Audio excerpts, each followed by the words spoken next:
welcoming you here to Reser Stadium following Oregon State's first win of the season. No, folks, you did not hear me wrong. Oregon State 1-7 as they take down the Lafayette Leopards 45-13. This is the Beavers Edge postgame breakdown video. Publisher Brenden Slaughter, joined by senior writer Ryan Harlan and writer Brogan Slaughter. We're coming to you guys from a very late Saturday night here at Reser Stadium, so we're going to keep it relatively brief for you guys so we can get to your guys' postgame content from tonight. But, man, let's just start, fellas. How great is it to get a dub? I mean, it was so needed for this football team. I mean, the saying in football, right, is winning cures all. And sure, you know, maybe things change in 2 weeks when the Beavers return from their bye week to play Wazoo. But, like, at the same time, though,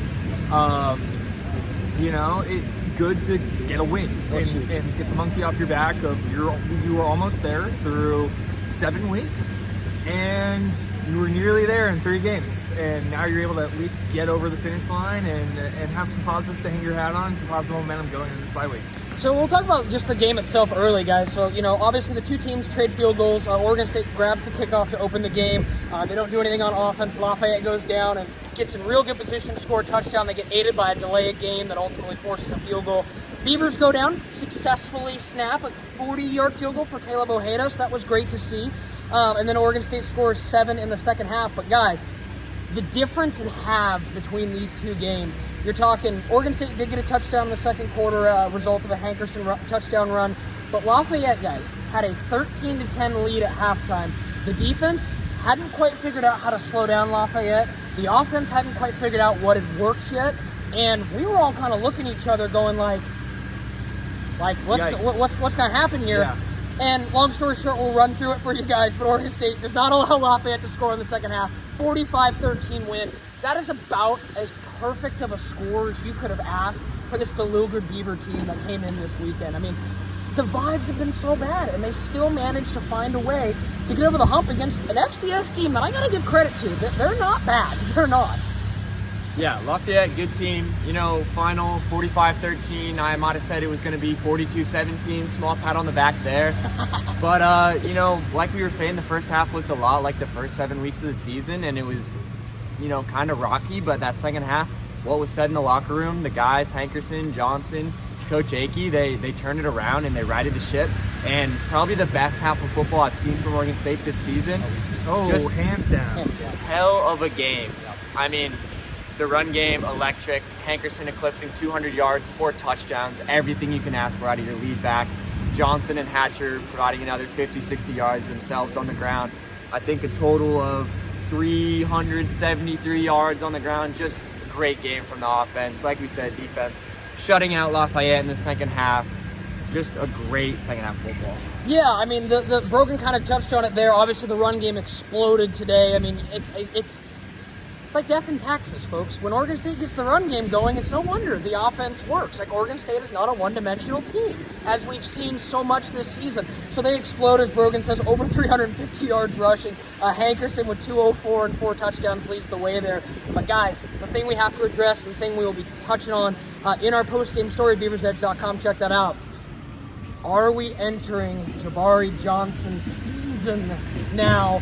Again, Malik Murphy in this game, he goes 9 of 12, 69 yards.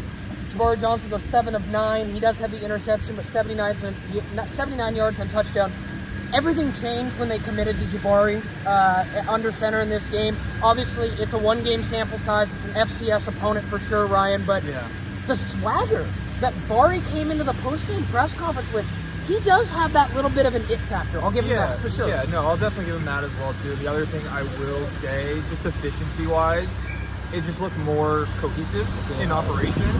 So that's mainly more what I was kind of noticing in the second half a little bit. I'm like, yeah, FCS team, you know, one-game sample size, sure, you can knock it anyway and, you know, kind of there. But, like, I'd say going into Wazoo, you know, if Murphy struggles like he did, I mean, you kind of have to make that call. Yeah. If you're Akey, and I mean, that's much more as I can say on that. Like, I mean, yeah, it's a one-game sample size, but like at the end of the day, like if clearly, you know, your offense comes alive in the second half, that you make that switch and commit to Bari in the second half, like you may have to go with it. You may have to go with that him. there, despite how much resources and money you've committed into Malik Murphy? Yeah, I think it's a fair question. I also wanted to highlight as we wrap up Gabe Milborn. He ends up being the leading receiver in this game, guys. Also, I want to say a shout out Gabe Milborn because look what happens when you involve the tight ends in the passing game.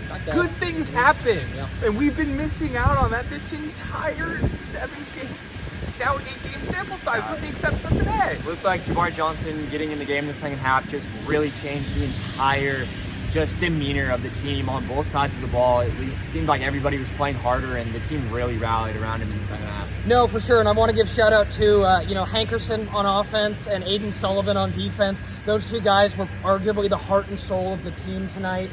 Just as far as, like we talked about, I mean, Oregon State didn't receive, jeers from their crowd as they went into the locker room this time, like we saw last week against Wake Forest, but there was some uncomfortable murmuring, so to speak, and then we hear those two guys have a big rousing halftime speech. They're firing up guys to come outside or come out of the locker room. And Skylar Thomas mentioned it falls on the players. Ryan, I think this is the first time this season Oregon State's players collectively pulled themselves up and said, enough. Yeah, I mean, after a certain point, right, you gotta have guys in that locker room. Shout out to Jabari, shout out to Aiden for setting that standard and saying, look, either we can be what we think we can be and win a game, or we're just gonna, check out the rest of the year. And they're like, no, we're, going to win this game. We are gonna get the monkey off our back, and we're gonna set a standard that what's happened the past 7 weeks is not okay. This is falling on us, and we need to right this ship. Again, Oregon State gets the win 45-13 over Lafayette. They improved to 1-7. Lafayette falls to 5-3 on the year. Last thing I want to mention, fellas, because I don't know if we'll specifically zero into it. Again, Ryan's going to have 3 takeaways. Brogan and I will have a 3-2-1. Plus our video and much, much more to come at BeaversEdge.com. But one thing I just kind of wanted to circle back to, Ryan. Rob Akey. And I highly encourage, it'll take a minute to upload, everyone to check out his post-game press conference video. The energy that he brings, and I'm not saying that Trent Bray didn't bring energy, but Trent Bray didn't bring energy to post-game press conferences. Rob Akey brought, it was interesting how he kind of he felt like he was talking to each one of us. It felt very more personal than what we had seen recently, and you could tell, he kind of enjoyed being able to talk, for lack of better terms. Yeah, and I mean, the biggest thing that you should take away from his post-game press conference, the biggest theme is making football fun. Fun. And that's what he wanted to do going into this week. When we talked to him on Monday, that's what he even said post-game, that's my goal. And even you saw players walking by as he was talking to us. They were happy. They were ecstatic. They were pounding on the glass. They were trying to get his attention while he was talking to us. So. It's not to say that Bray never brought that energy. You saw it on the practice field a lot. Just post-game press conferences, I think, is a very different vibe of where where this team is at when the players are adopting kind of what the head coach is feeling. What the state of this team is, and guys were kind of echoing that. When we talked to Skylar, when we talked to Jabari, when we talked to Anthony Hankerson, before we even got to Akey, you could feel the enthusiasm a little bit more, and you can see that his goal worked of making football fun again. Winning cures all. Like I said at the top of this, that's exactly what it does. So it's you have positive momentum going into the bye week, and then as you prep for Wazoo in 2 weeks.